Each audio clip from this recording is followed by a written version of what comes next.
Olá, pessoal, sejam muito bem-vindos à nossa quinta aula do curso de Raciocínio Lógico. Lembrando que estamos muito voltados aqui para a Polícia Penal de Minas Gerais, mas, claro, o conteúdo que está sendo trabalhado aqui vale para vários editais aí, de vários concursos ao redor do Brasil. Beleza? Antes de começar, vou pedir, se você ainda não se inscreveu, se inscreve para ajudar a gente aqui.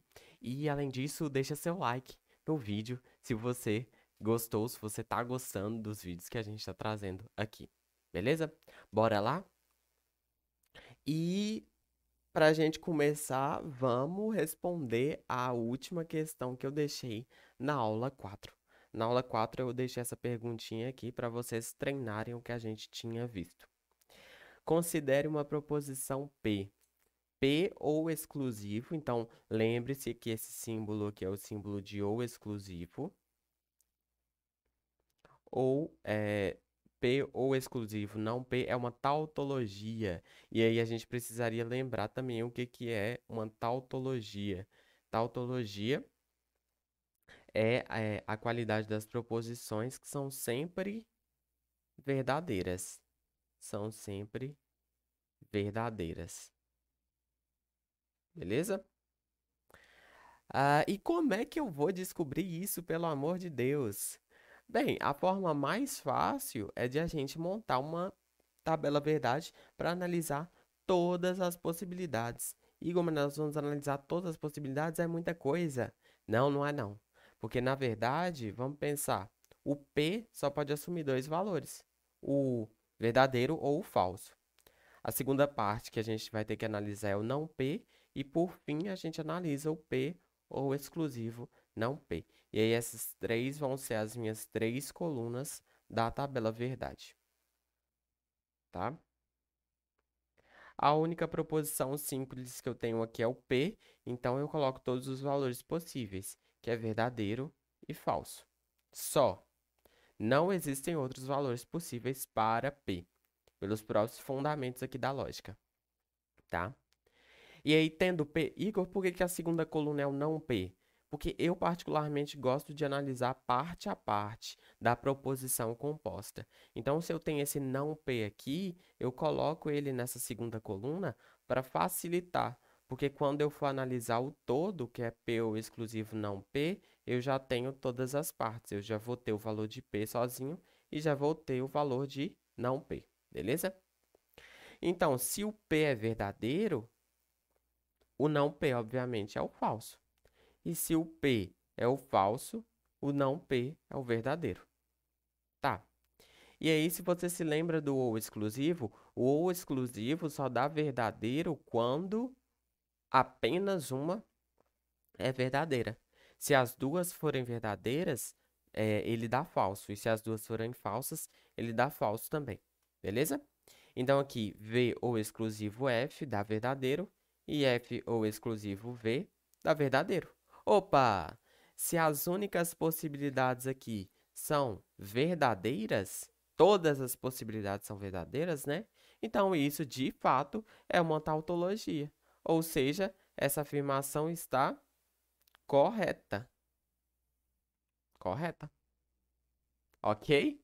Super tranquilo, super tranquilo. O negócio é só a gente aprender a montar, de fato, a tabela verdade. Então, na tabela verdade, a gente fatia a proposição composta em partes menores, para que quando a gente for analisar a proposição como um todo, já esteja tudo ali dividido e seja mais fácil de atribuir o valor.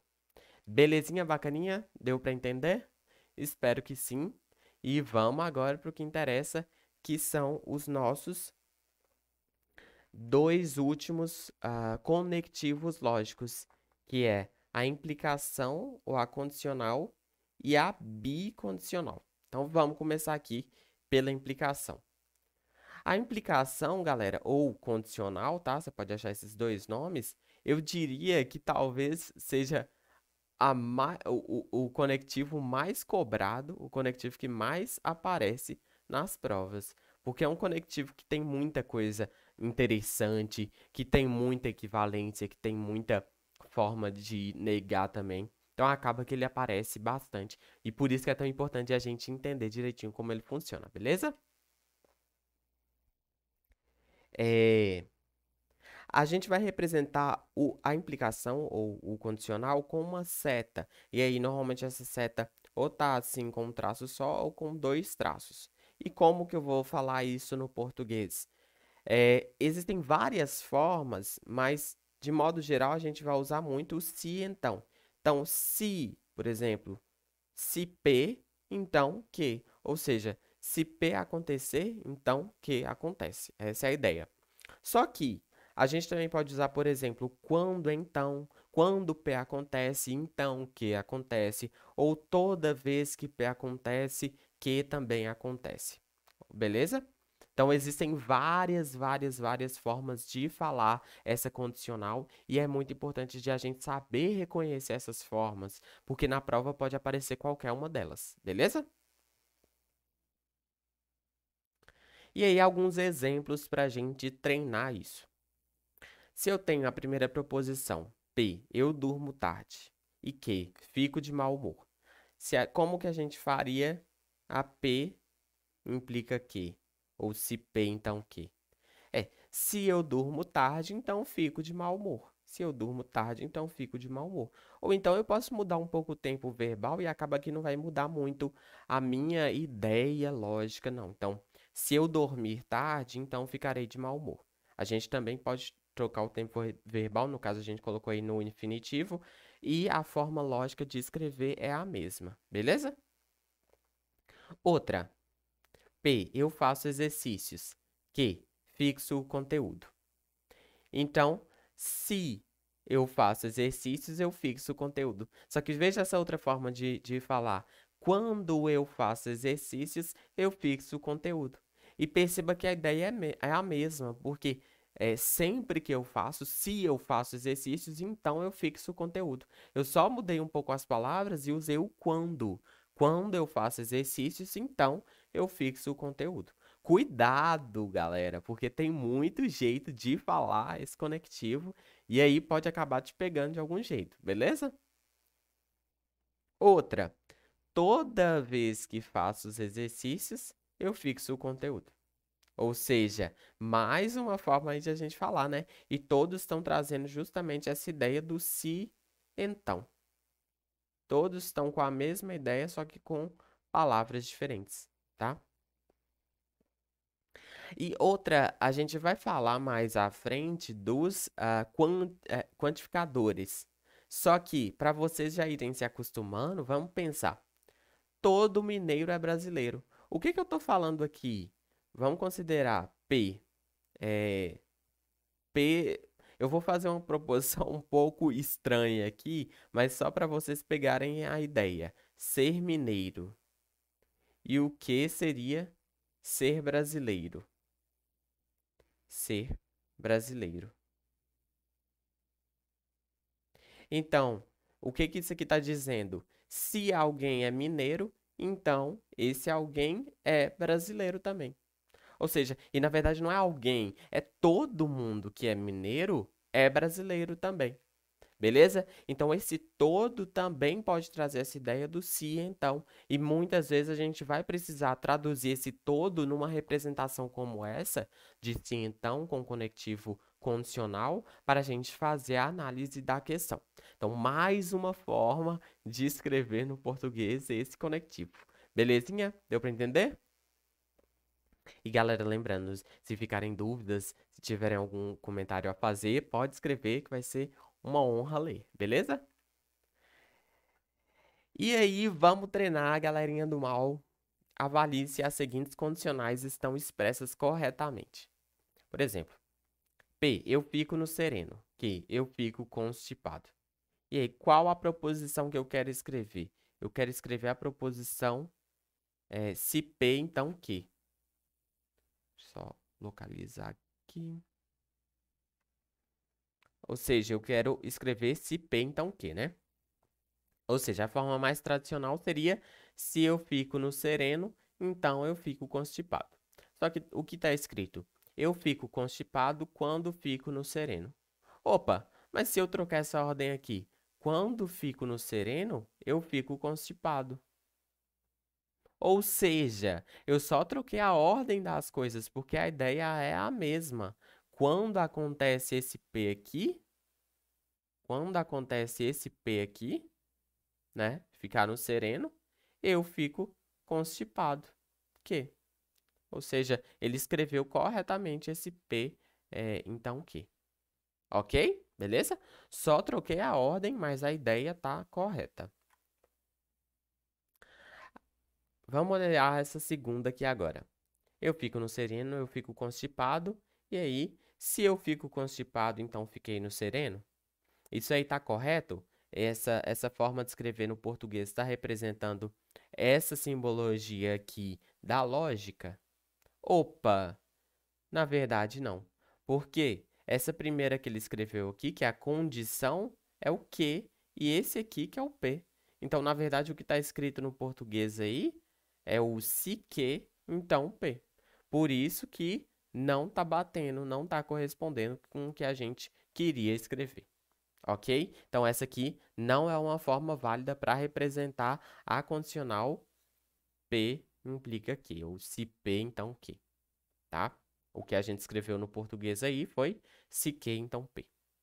Beleza? Então, cuidado, porque, de fato, a ordem das coisas pode mudar, pode, não tem problema, só que a ideia tem que permanecer a mesma. Cuidado com esse tipo de coisa, esse tipo de problema, porque você mesmo, quando for dar nome para as proposições, pode acabar confundindo a ordem delas e fazer uma proposição incorreta. Beleza? Tranquilo? Galera, vamos então para a nossa queridíssima tabela verdade do operador de implicação. Lembrando que para as proposições simples, que nesse caso aqui são P e Q, a gente vai precisar de todas as combinações possíveis. E quais são elas? Primeiro, que as duas podem ser verdadeiras, a P pode ser verdadeira enquanto a Q é falsa, a P pode ser falsa enquanto a Q é verdadeira, e as duas podem ser falsas. Beleza? O operador condicional ele vai funcionar da seguinte forma: se P acontecer, então Q também tem que acontecer. Ou seja, nesse caso aqui, P aconteceu e Q também aconteceu. Opa, válido. Agora, nesse caso aqui, P aconteceu e Q não aconteceu. Tá falso. Então, não tá válido para mim, porque a condicional ali ela não foi atendida. Essa é a ideia. Nessas duas aqui abaixo, o P não aconteceu. Só que se o P não aconteceu, o Q pode fazer o que ele quiser.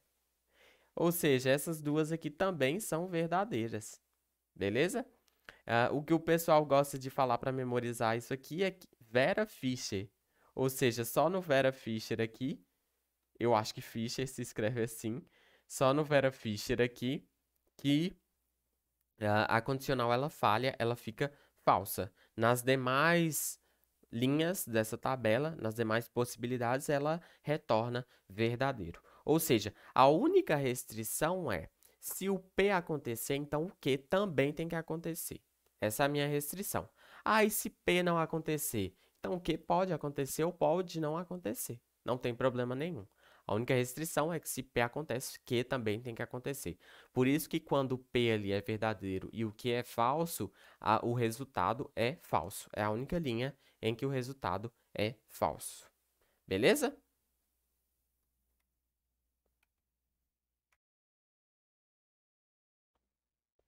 Pessoal, e aqui dentro dessa implicação, a gente também tem dois conceitos que são muito importantes, que é o conceito de condição suficiente e o conceito de condição necessária. Vamos entender isso um pouco melhor. Quando a gente escreve se P, então, o que que a gente tem?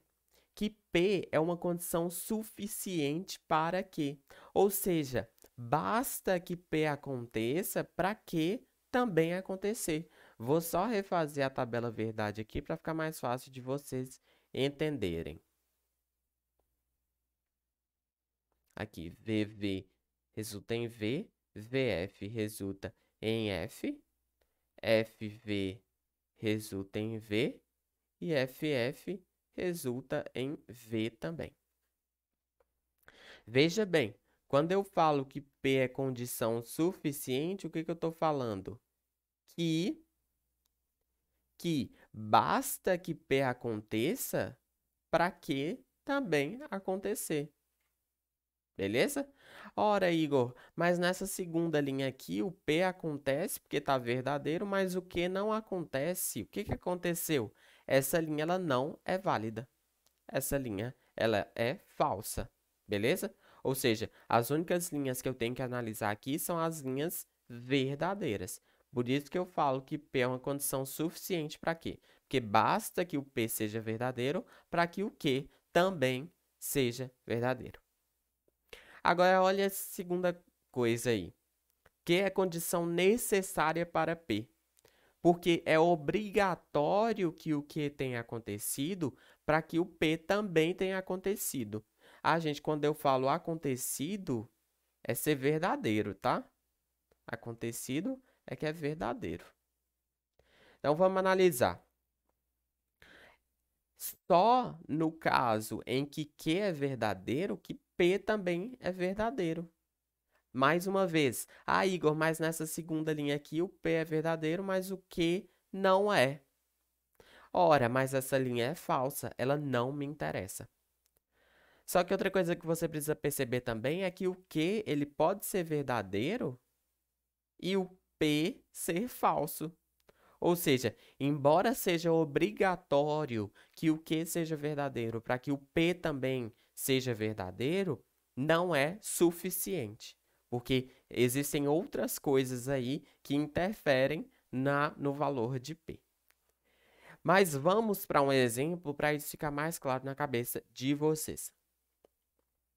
Por exemplo, se vou ao shopping, então faço compras. Se vou ao shopping, então faço compras. Vamos analisar isso aqui. Ir ao shopping, galera, é uma condição suficiente para que eu tenha feito compras. Por quê? Porque se eu fui, basta para que eu faça compras. Eu tenho certeza que se eu fui ao shopping, eu fiz compras. Lembra lá da tabela verdade. Se P é verdadeiro, Q também é verdadeiro. Ora, mas se P é verdadeiro e Q é falso, resulta em falso, não me interessa. Beleza? Agora, do outro lado, ter feito compras é uma condição necessária para ter ido ao shopping. Por quê? Porque é obrigatório ter feito compras para eu ter ido ao shopping. Mas veja que eu posso ter feito compras também sem ter ido ao shopping. Ou seja, embora seja uma condição necessária, não basta eu ter feito compras para eu ter ido ao shopping. Ou seja, não é suficiente. Beleza? Vamos só analisar isso aqui na tabela verdade mais uma vez, para ficar um pouco mais claro para quem ainda está com dúvidas. Veja, P é suficiente para quê? Por quê? Porque no caso de eu ter ido ao shopping, obrigatoriamente eu fiz compras. Beleza? Ora, mas aqui eu fui ao shopping, mas eu não fiz compras. Mas essa linha é falsa, ela não me interessa. Igor, você já falou isso 50 vezes, mas é justamente para isso, é para frisar, tá? Então, não esquece essa linha aqui, essa segunda linha, ela não interessa para a gente nesse momento, porque ela resulta em falso, beleza? Agora, vamos analisar a questão do necessário. É necessário que eu tenha feito compras para eu ter ido ao shopping. Porque é só no caso em que eu fiz compras, é obrigatório eu ter feito compras para eu ter ido ao shopping. Ora, Igor, mas eu posso ter feito compras e não ter ido ao shopping. De fato, por isso que não é uma condição suficiente. Não basta eu ter feito compras para que eu tenha ido ao shopping. Beleza? Galera, é um pouco confuso, mas à medida que a gente vai fazendo exercícios e memorizando a tabela verdade, fica um pouco mais claro. Beleza? Então, não se apavorem.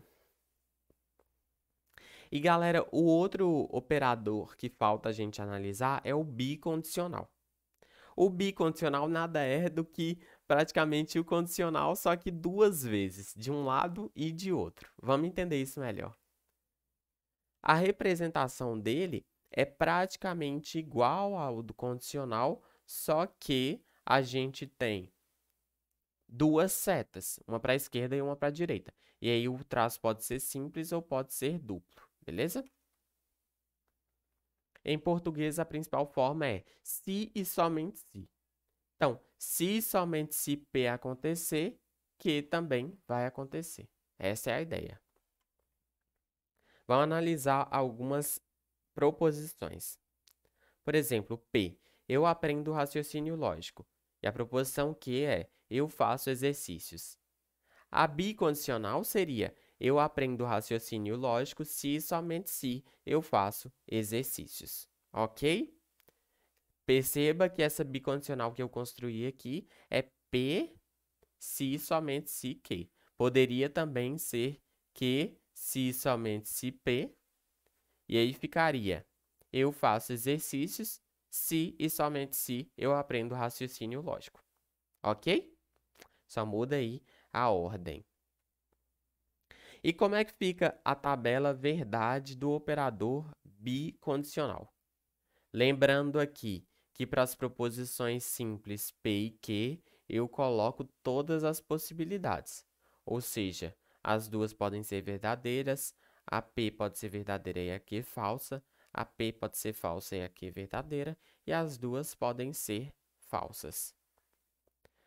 O operador bicondicional, ele só retorna verdadeiro quando os dois são iguais. Tanto P quanto o Q têm o mesmo valor lógico. E no restante dos casos, ele me retorna falso. Por que isso? Porque esse operador ele traz justamente a ideia de que uma coisa vai acontecer se e somente se a outra coisa acontecer. Se uma coisa acontece, a outra também vai acontecer. Se uma coisa não acontece, a outra também tem que não acontecer.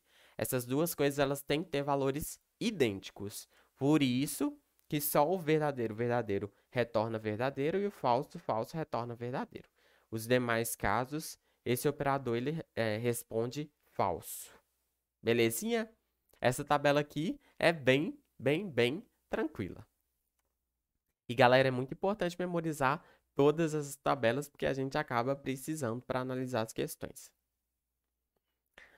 E aí, galera, voltando para as nossas condições suficientes e necessárias, perceba que agora é obrigatório que P aconteça para Q acontecer e basta que P aconteça para que Q também aconteça. Por isso que a gente vai falar que é uma condição suficiente e necessária, porque basta que P aconteça e é obrigatório que P aconteça para Q também acontecer.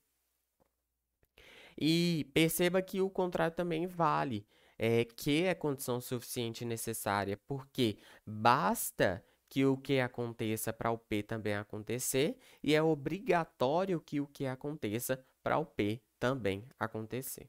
Em outras palavras, o valor lógico de P e Q precisa ser idêntico, ok? Primeira questão aqui de hoje, na verdade, segunda, né, que a gente respondeu a da aula passada. Um professor afirmou: quem acertar todas as questões de múltipla escolha vai tirar conceito A. Quem acertar todas as questões vai tirar conceito A. Alberto é um de seus alunos. Uma consequência lógica da sentença do professor é. Então, vamos analisar as opções. Só lembrar dessa frase, que é o principal que a gente precisa memorizar. Quem acertar todas as questões vai tirar conceito A. Eu vou até anotar aqui. Acertar todas. Se eu acerto todas, então eu tiro A. Perceba que eu já traduzi aquela proposição lá numa condicional. Eu posso traduzi-la numa condicional. Alberto é um aluno dele, né? Se Alberto tirou o conceito A, então ele acertou todas as questões de múltipla escolha. Galera, nesse caso aqui, é muito, muito, muito interessante a gente construir a tabela verdade. Eu vou até passar para o próximo quadro para a gente fazer essa análise. Então, P é acertar todas,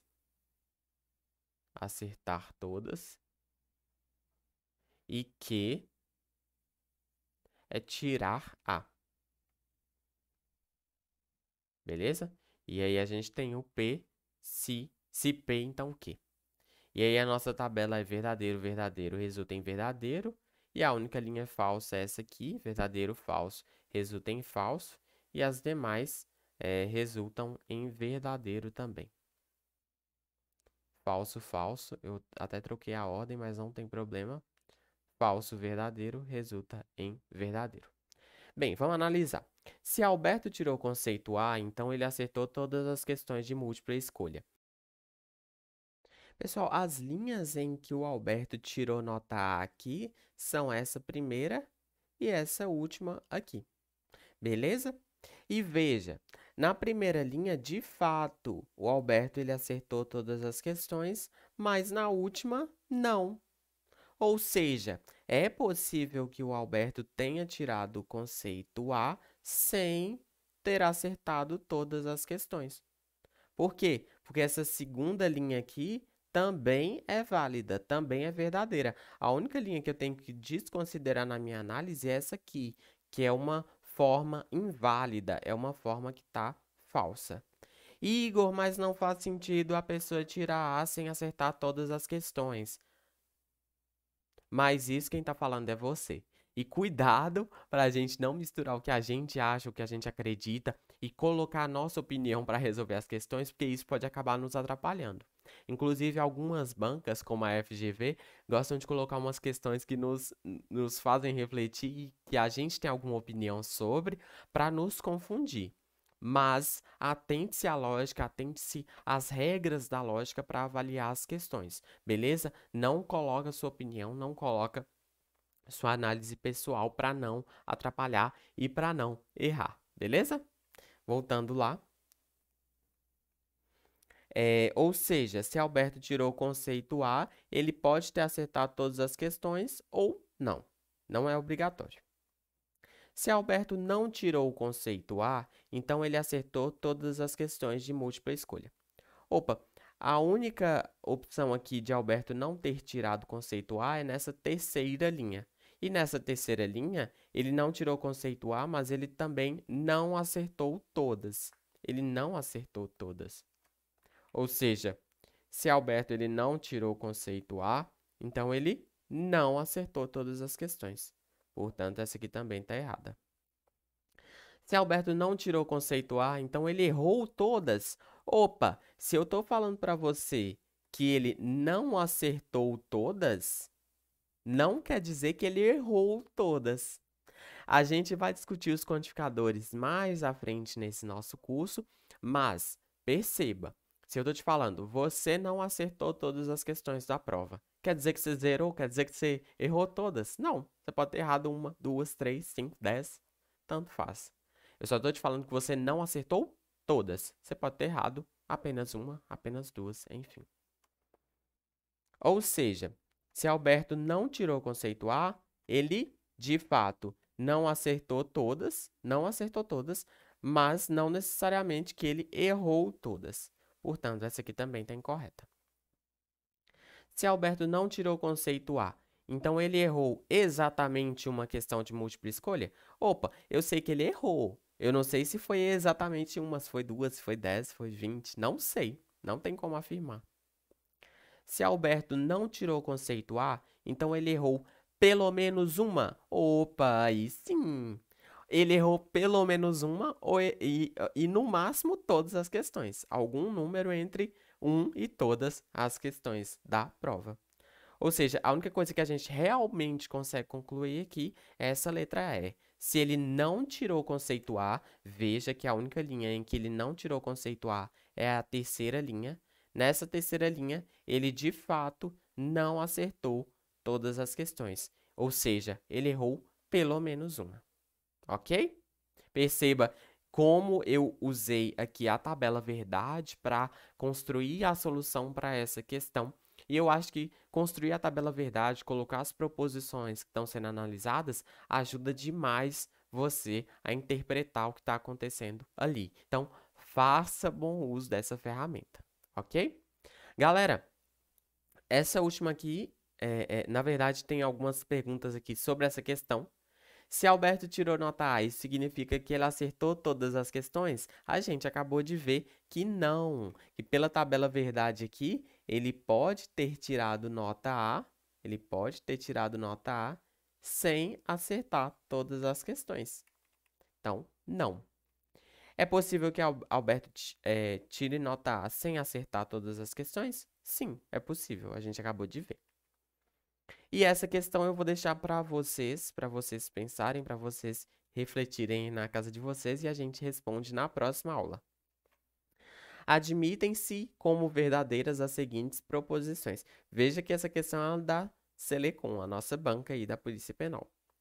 Ou seja, essas três coisas aqui, elas são verdadeiras. Todo controlador interno é eficiente. Ou seja, o que ele está dizendo, se alguém, né, é controlador interno, então é eficiente. Essa frase aí, ela pode ser traduzida nessa frase se então. Felipe é desatento. Quem é desatento não é eficiente. Opa, essa terceira também pode ser traduzida num se então. Se é desatento, então não é eficiente. Considerando essas três proposições, a gente pode concluir alguma dessas quatro coisas aqui. Felipe pode ser um controlador interno. B. Existem controladores internos desatentos. C. Felipe não é um controlador interno. Ou D. Todas as pessoas eficientes são controladores internos. E aí eu vou deixar essa bomba aí na mão de vocês. Pausem o vídeo, deem uma olhada lá no enunciado, deem uma olhada nessas alternativas aqui e me contem o que vocês marcariam nessa questão. Beleza? Pessoal, com isso aqui a gente termina essa parte de conectivos lógicos, vimos todos que precisavam ser vistos e agora a gente consegue avançar com o conteúdo e resolver questões um pouco mais emocionantes, vamos dizer assim. Beleza? Muito obrigado pela atenção, muito obrigado por estarem aqui comigo mais uma vez. Aguardo vocês já para a próxima aula. Deixem seus comentários, deixem seus likes, se inscrevam no nosso canal se você ainda não se inscreveu e me sigam lá no Instagram, prof.igoralbert, beleza? Muito obrigado e até uma próxima. Falou!